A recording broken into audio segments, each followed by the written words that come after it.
So it's March 19th, 2025. I always get blown away when I say 2025. Just seems like life so quick. You guys, we have Krista Lee in the house tonight. She is a jewelry extraordinaire here in the prairies. I love what she does. She has a vibe about her. Is that the right word? Vibe? It's a vibe. It's a vibe. Honestly. It's awesome. And so for those of you that know her product line, it's DBL. What does that stand for? I love that. And I don't think I tell it enough. DBL stands for Dream, Believe, Live. Shush. Yes. So you're like the embodiment of your name too. I didn't even realize that. I literally said that. I'm like, you can't make this stuff up. I'm like, it was just kind of like a thing that I just grabbed off of a wall. I seen it on a poster and I was like, I really like that. And I'm an acronym master. So I'm like, DBL, Dream, Believe, Live. And 11 years later, I'm like, wow, okay. Holy moly. It was basically like telling my life years. story. That's awesome. So, okay, I'm going to take it way, way back because I'm friends with Candace from the Style Academy. Yes. So I've known her for ages. And so you used to do hair, I believe. Yes, I was a hairstylist actually for 11 years too. So I don't know if that's just my lucky number, but I just loved making women feel beautiful. And I think that still translates into what I do now. So that's so cool. So you were cutting hair and were you just kind of like, you know, I want to change things up. I'm manifesting something different.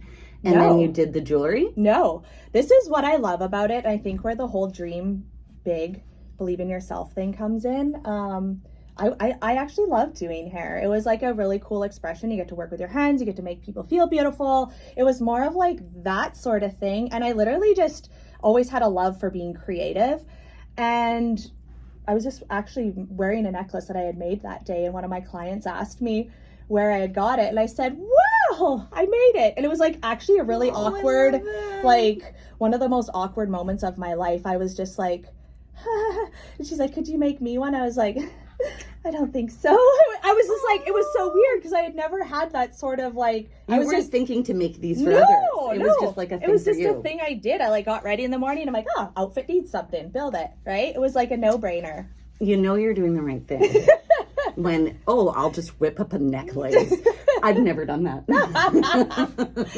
Well, it was a really cool moment though, actually. And then I think this is what the cool part is for just anybody in general. We think sometimes we need to have life all figured out, but for me, everything that's unfolded in my life has been messy action. And I think that's where like I come with this really strong message of like, stop trying to be perfect or make things look a certain way and just jump, just try, just do. You literally never know how your life's going to unfold. Like we think we're like trying to control things so much. I'm a self-proclaimed control freak and like want it to look a certain way. But the more you let go, life just unfolds beautifully for you. Like I literally call myself an accidental entrepreneur. Like, well, it must be in your genes then, because it looks to me like you're doing quite well. Why don't you just talk us through a bit about DBL? Because did you get in a jelly box or something like that? There was something a little while ago, and I was like, that's really cool. Tell me more. Yeah, like the whole thing kind of unfolded this was like April 1st of 2013 when I first kind of like just started dabbling in it. And like April 1st, like no jokes on April Fools, I posted a bracelet that I was making for my mom for her birthday.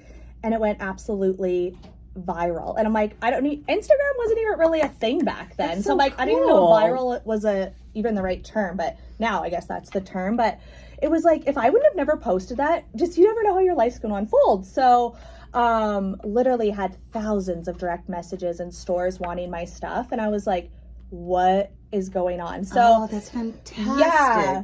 Like beautiful Candace at Sheer Escape was like so for this. She's loves celebrating women and she sure does. Really being their cheerleader and champion. So she was like, she could see this just like getting busier and busier as the year went on. And I had to like step back from being a hairstylist. I was just like, listen to the calling, take this wave that lean in and like ride this wave instead of drowning in it. Like, let's just give life a shot here. And I think when you're enjoying what you're doing and not putting an expectation on it really just makes life a little bit more playful, and you're just like learn to just like you said, lean into it and let it just take you rather than you trying to force it so much. And yeah, it really unfolded quite beautifully. Organic stuff is the best. And I feel when you fight against that sense of not, I think all elements are against you almost. Yes. So you kind of have to. It's really not like your say.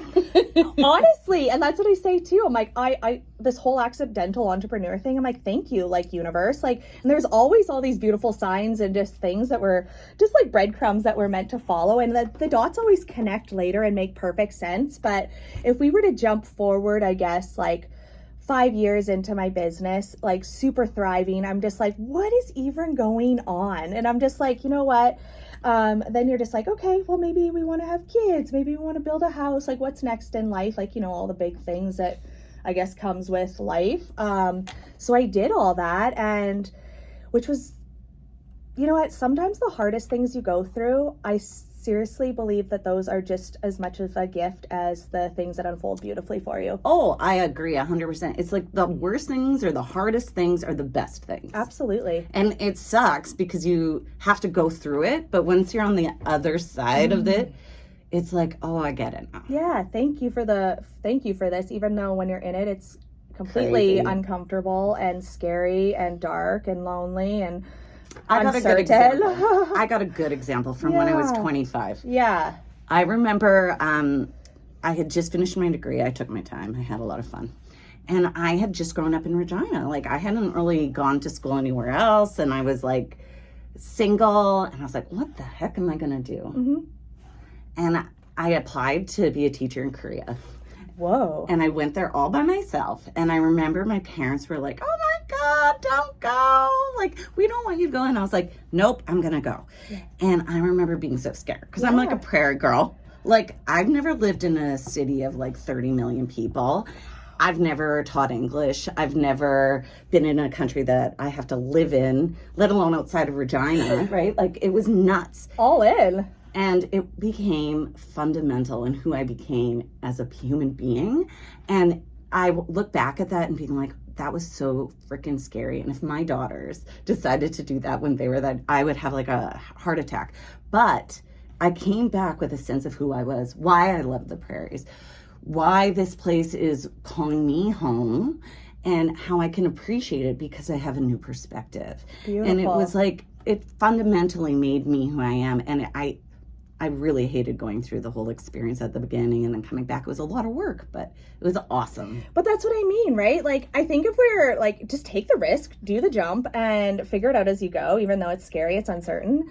And that's exactly what I did too, right? Like, I woke up in the midst of like, which looking inward, like, oh my God, you look like you have the dream life. But I woke up one day and I was like, I am in the darkest, loneliest, most scariest place I'd ever been in my life. And nobody could prepare you for like the postpartum journey.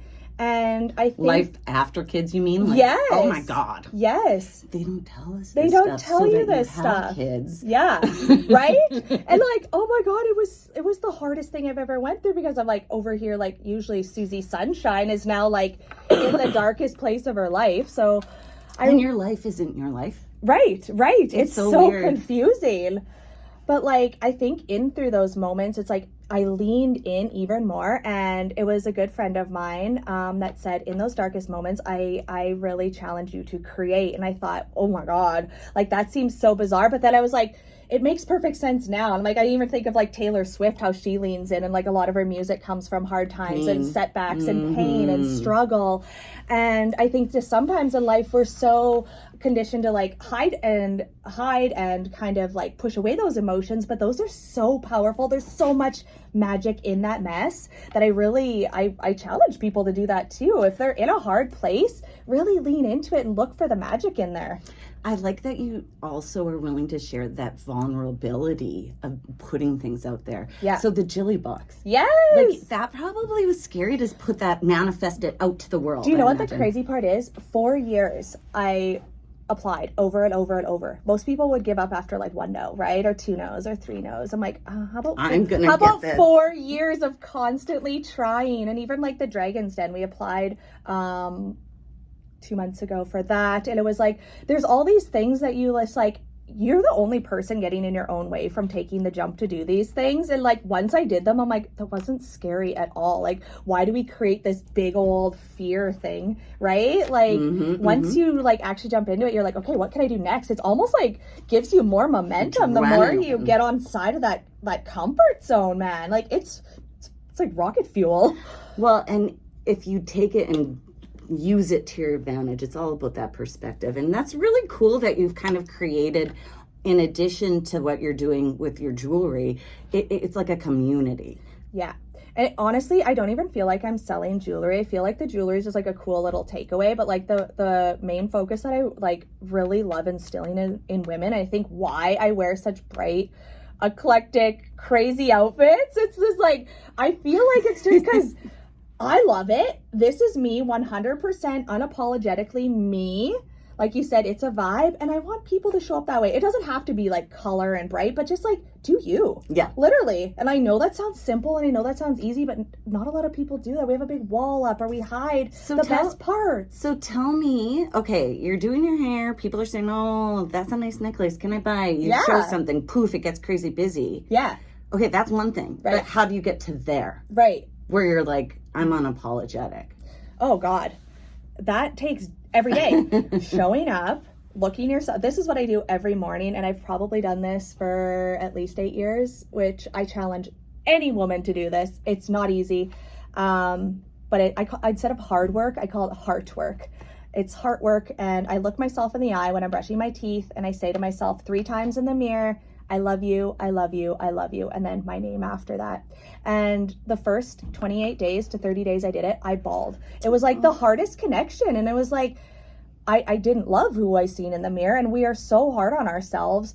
And it was like, well, this is bizarre. Like, if I don't love myself, who else is going to? It was just like, I don't know. It was so uncomfortable to give myself that love. But the more I did it in so many like interesting ways, whether it was like just saying I love you, or like putting on the clothes that celebrated me, or showing up, just like speaking my voice, like anything that would kind of scare me or give me a little bit of like a uncomfortable feeling in my belly, I did more of that. I like that. I leaned into that more, and I think the more I did that, that's where confidence comes from. I didn't just wake up one day. It was like constantly taking these steps of making myself give uncomfortableness like a nice little bear hug and be like, we're going to make it through this. And then you do. And then you're like, okay, well, we can do that. We can do that. Next, right? And it just honestly started by, and take a sticky note if anybody like listening, take a sticky note and put it on your mirror and just put, I love you ×3, and say that to yourself every morning. And it's so powerful. And if you cry for the first month, good. It's wonderful. Get those emotions out. It's wonderful. Yeah, it's a beautiful connection with yourself to make.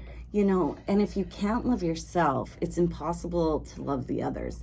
And I've had so many women come on my show and talk about, like, mothers, for instance, that are always constantly filling up their kids' cups, their husbands' cups, their community's cups, and then they're trying to function when their cups are so empty. Oh, well said. And I think there's things that we can do that we just don't make the time for. 100%. Even if it's just a walk. It's free. Yes. I can go for a walk. Yes. You know? Yes. And you know what? That's the number one question I get asked is, how are you so happy? And I honestly don't think I'm any happier than anybody else. I am just unapologetically like, I make time for myself to fill my own cup up. My husband does it too, because we know when we're taking care of ourselves, we're better for everybody. And that's why I can give this joy and this love. It's like, you need to. And how do you fill up your cup? Yeah, I get up and like, if you're not a morning person, start telling yourself you are, because I've said for like my whole life, I'm like, I'm not a morning person, but I still get up at 5. And I make sure from 5 to 7 is me time. Me, right? And whether that's just listening to an audiobook, walking on the treadmill, yoga, sitting by the fire, petting my dog, going for a walk, whatever it is, that is just for me. And then when I wake my kids up, I am just like, I'm ready to wake them up. I'm ready to go. So, and I think that it's just something that I fall off that wagon. And then I know that like everything else starts crumbling underneath me too. And I'm just like, so then you have to get back into it. And then I have to get back into it. And sometimes it's hard to get back in there, but you know what works, right? So like you said, even if it's 15 minutes, I know every time I go for a walk and come back, I'm like, oh, yes, bring it on. Bring it I on. I really, can really handle think it. we need to have those cups filled Filled. for ourselves to be able to pour more into other people. 100%. And that's the only way that I think for myself to keep anything sustainable, whether it's family, business, myself, I need to be number one priority. And then everything else just is wonderful. I think when we were growing up, though, that was not how we were raised. So it's a conflict in our brains. So, like for me, for instance, I remember all the time being taught, you have to ask how others are doing. What can I do for you? Servitude, servitude. And I get that. My parents are definitely raised us to be very considerate of others. Same. But to fault. Absolutely. And I do totally agree with that too, because I even like, for me to ask for help was really hard for the longest time because you just seem like weak, right? But that's actually you're stronger than anybody when you're asking for help, right? Which is like such that's a a strong thing to do because we were told you gotta be tough, bear it down. Yeah. And I think now that we're all at this generation having kids, we know that that's not healthy. We have awareness, so we're working on that for ourselves while raising our kids and trying to teach them those beliefs too. That's what I do. 100%. And I think like coming from my standpoint, like we rise by lifting others, but like we can't lift those others until we've done the work for ourselves too, right? And like for me, the more, and it's such, I had this beautiful vision the other day. I'm like, man, like I just like, I was at the top of the mountain and I'm like, I climbed this mountain, not with like anything to prove, but I had got to the top and I was like, and I turned around and there was like 10,000 women behind me. And it was like this cool, like aha moment where I was like, I turned around and I just lifted the next girl up and I hugged her and I told her how proud I was of her. And I think that's what it is. It's like, I want that for every woman to feel like she can do anything she puts her mind to, but like not until she fully takes care of herself first. And I know that sounds selfish, but ladies, if you're listening, like sit down. Some of us don't even know what we like to do anymore, and it breaks my heart. It takes time. I remember going to like somebody when I was going through it and I was like, oh my God, I'm just so unhappy. Yes. I've had these kids. I have this career. I can't do it anymore. It gives me rank anxiety. Now what? He's like, well, what brings you joy? I'm like, I don't know. Right? I don't know. Right? He's like, well, you got to try stuff. I'm like, what? Yeah. So then here I go. I tried rowing. I tried the gym. I tried pottery. I tried a plethora of things. And then I was like, oh my God, there's all these new little pieces in my pie that I like. Yeah. And then I kept the ones that I did like and sometimes, honestly, I feel like it's right in front of us. A lot of the times we're just so busy being busy that we don't even notice it, right? Yeah. Like, I like just doodling and drawing. Like, I could get lost for hours doing that. And it's like, man, like, just think like a kid again. Like, it doesn't even have to be complicated. You know what was funny? I saw this thing at the Cathedral Pottery Studio the other day. I love a good pottery class and I love making something out of nothing. Yes, I feel like it's like the original like 3D printer. Yes. So I was like, okay, I want to take this class. And you know what? It was like $300 for 8 weeks. And I'm like, I would not even blink an eye for my kid to pay that money. Yes. Right? I was like, I'm going to do it. And I didn't even talk to my husband. I just put it on my credit card. I'm like, it's mine. Because I value me. And I'm like, and I deserve to spend a Monday for a couple hours for the next 8 weeks without anybody else and do my thing. Isn't that beautiful? I think another thing that we need to flex more, and you said it beautifully there, was our self-worth muscle, right? A lot of the times we'd be like, oh yeah, we would spend that for that. Or like, sometimes we'd be like, oh, I'd even spend that on a gift for my friend, but God forbid on myself. It's you can have it. Right? It's like, my gosh, it's like that self-worth. Like, it is one of those things that I like study like a psychopath almost. It's like 80% of women struggle with self-esteem issues. 80%. That's high, man. Like, there's 20. Well, our worth is based on some like weird things. It's really so weird. Like, and I think even coming into like the spring summer season here, and like, God forbid, like bikini bathing suit season. It's like I feel so much pressure for women in that season where it's like, nobody cares. Nobody's looking. Like, I always feel like, screw what they think. Like, just do you. Love going to Mexico and you see, like, all the people. Yes, just unapologetically doing their showing thing. up and But isn't it a little weird? Like, why is it okay on a beach to walk around in our bathing suits? Right. But we can't do that at the mall, or we would never do that. I just find it very entertaining. I find it, well, it would be entertaining. You were hilarious. Yeah. But I think there's just, like, for me, like, my mission with our community, I just feel like there's so much, I call it heart work to do with women in the fact of putting themselves first, owning their worth, and celebrating who they are. Mm-hmm. Period. Mm-hmm, mm-hmm. Period. And I think that's why, like, I'll be the one to show up authentically, even if, like, you don't like it, whatever. I'm like, I instill that in my children too. It's like, it's okay to be, I like being a giraffe in a field of mice. Be different, right? And I think that's another thing where we feel like different is not okay or it's frowned upon. I'm like, oh man, like normal. Let your freak flag flow, right? Yes.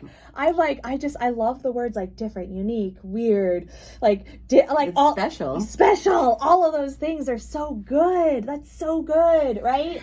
I also find like one term, like people think that ADHD is like it's a superpower. You're stealing my words. It's a superpower. I think it's a superpower. It makes you be able to think completely different, outside the box, many things at once. Yes. And you can manifest little things all over the time. It's amazing. And I hate when people are like, oh, and I'm like, maybe that's because you're trying to put somebody in a square when they're really not a square. Exactly. 100%. So a lot of the way that we put judgment on things, we need to like really think about it and think about how that came to be in the first place. I read this book, it was called The History of a Fact, and like you think about how history is and who determines all of like the outcomes of it and who writes it down. It's the rich people who have the money to like write it on paper.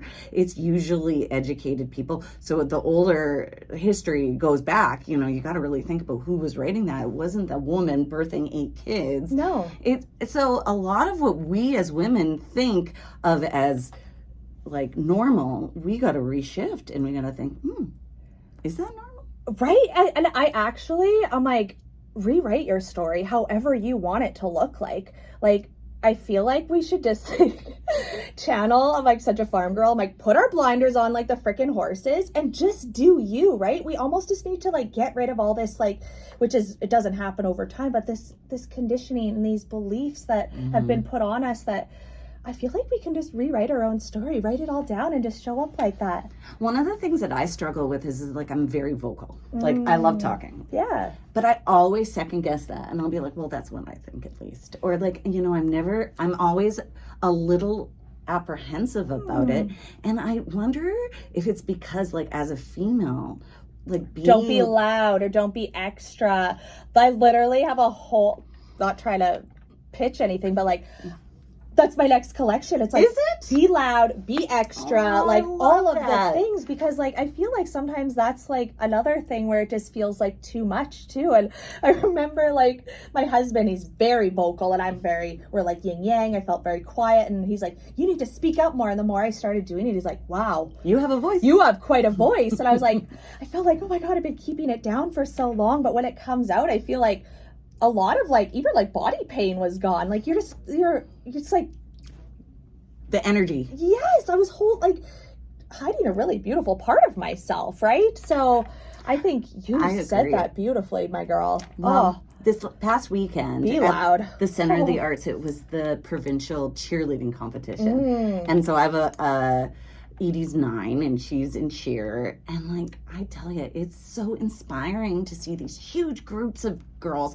There is the odd guy too. Way to go, guys. I love that you're there. Yeah. But they're like picking up these girls, throwing them around, like so confident, and I cannot wait to see how that generation grows 100%. And it's funny you say that. We were just at a big pop-up over the weekend, and one of my favorite things to do is when I go through all of the vendors, I specifically like to go around to other jewelry vendors, because I feel like a lot of the times we feel like this weird energy, like we have to compete with each other, but it's like the opposite. I go and we all have our place here, and like I love what she's doing, and I love to connect with them because like those are my people. Like we like the same thing. We're designing the same things. There's room for all of us. And didn't we say there's like 7 billion people right in the world? Right, just because somebody's buying her necklace doesn't mean I lost out on a sale. It's like people like settle down. Like the world's gigantic. So tell me, where is the craziest place somebody's bought your necklace from? Random stuff. I don't want to know. I love that stuff. I don't know. Actually, my friend did message me off of like Virage sale or something. She's like, I seen all your stuff on there. She's like, I think this girl's like getting rid of all of her stuff. Like she's trying to like get some money for some fast cash or something. I was like, I was thinking you were going to tell me like, oh, somebody bought it from Australia, not from... Right? That one was really funny. I thought somebody would message me to share that. But like, I would say probably the craziest would be like off my own body a lot of the time. Someone will be like, I love that. I'm like, sorry, it's a one of a kind. They're like, I'll pay whatever. I'm like, you don't have to pay whatever. Like you can just I'll get myself another I'll later. get myself another one, don't worry. But like good problems. Yeah, good problems. But like I'm a very very giving person, and one of my favorite things to say is like the secret to living is giving. And even if that's just a beautiful smile, maybe it's a high five, but like I feel like I've been like this young girl who's always just wanted to change the world, and I'm like, sound like a little bit of a hippie, but like peace, love, and kindness is so powerful. Like a smile, if I like, it doesn't happen that often, and I don't know, like even I could be getting gas, and if someone just smiles at you with like a genuine smile, it can literally change my whole day. Well, and our energies are connected, right? So let's just throw some love. Yes, and I think that's just what I love to do too. And I'm like, it's I got to work on that for the people that piss me off when I'm driving. I got to send them a smile. Yeah, it can be just like a I love it. Just a wink.